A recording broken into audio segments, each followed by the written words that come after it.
ఓ అమ్మాయికి 16 సంవత్సరాలు రాగానే పెళ్ళి, 20 సంవత్సరాలు రాగానే పిల్లలు, 30 సంవత్సరాలు రాగానే ఇంటి చాకిరీ చేస్తూ తన ఆరోగ్యం కోసం కూడా పట్టించుకోదు. కానీ ఆమె పైకి నవ్వుతూ నవ్విస్తూ జీవిస్తుంది. ఇదే కదా ప్రతి ఆడపిల్ల జీవితం.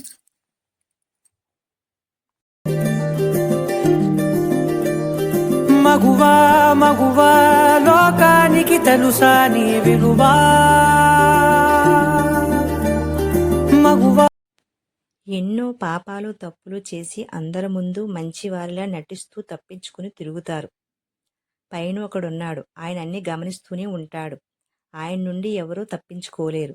కాకపోతే కొంత సమయం పడుతుంది. పాపం పండాక కర్మ అనేది ఎవరిని వదలదు. నీ జీవితంలోనికి మనుషుల్ని ఆహ్వానించడం మంచిదే. నిన్ను బాధపెట్టిన వారిని దూరం పెట్టడం కూడా మంచిదే. ఎవరిని ఉంచాలి, ఎవరిని దూరం పెట్టాలనే నిర్ణయం కూడా నీ మీదే ఆధారపడి ఉంటుంది. ఆనందంగా ఉండాలన్నా, సంతోషంగా ఉండాలన్నా అంతా నీ చేతుల మీదే ఆధారపడి ఉంటుంది. 3 ముళ్ళు బంధానికి కట్టుబడి జీవితాంతం నిన్నే ప్రేమించే భార్య. అలాంటి భార్యను సంతోష పెట్టకపోయినా పర్వాలేదు, కానీ బాధ పెట్టకండి. పట్టుకున్న దాన్ని విడిచిపెట్టకు.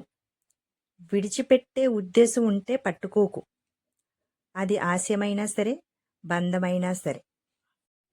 అనుకూలంగా ఉన్నంతకాలమే అందరికీ అయినవాళ్ళం. వాస్తవాలు మాత్రం మాట్లాడితే పరాయి వాళ్ళగా, పగవాళ్ళగా మిగిలిపోతాం. మనిషి అహంకారం మరియు అబద్ధాల కారణంగా ముఖ్యమైన విషయాలను దూరంగా ఉంటున్నాడు.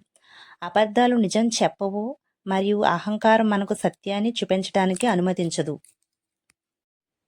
మనం జీవితంలో ఎప్పుడు ఆనందంగా ఉంటామో తెలుసా? మన దగ్గర ఉన్న వాటితో తృప్తి కలిగి జీవించడంలోనే అసలైన ఆనందం ఉంటుంది. నీరు మరియు సంబంధాలు ఒకేలా ఉంటాయి. రెండిటికి రంగు లేదు, రూపం లేదు. కానీ మనం జీవించడానికి ఈ రెండు చాలా అవసరం.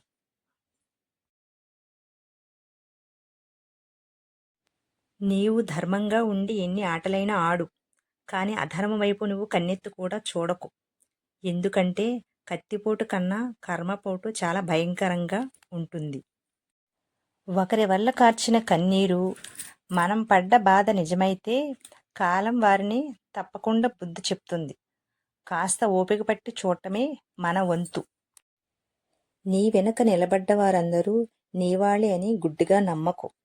వారిలో ఎంతమంది నిన్ను ఇబ్బంది పెట్టి ముందుకు వెళ్తున్నారో ముందు ముందు నీకే తెలుస్తుంది. బంధంలో మనుషులు చేసే అతిపెద్ద తప్పేమిటో తెలుసా?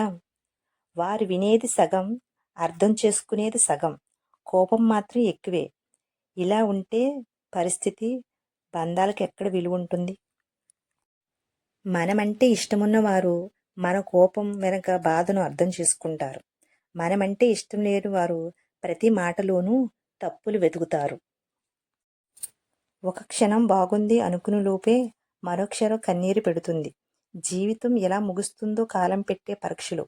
జీవితం అనే ఆఖరి పేజీ చివరికి తెలియని సమాధానమే జీవితం.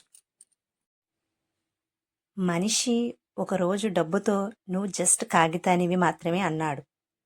అప్పుడు డబ్బు నవ్వుతూ ఇలా అంది, అవును నిజమే, నేనొక కాగితాన్నే, కానీ నా జీవితంలో నేను ఇప్పటి వరకు చెత్తబుట్టను చూడలేదు అని అన్నది.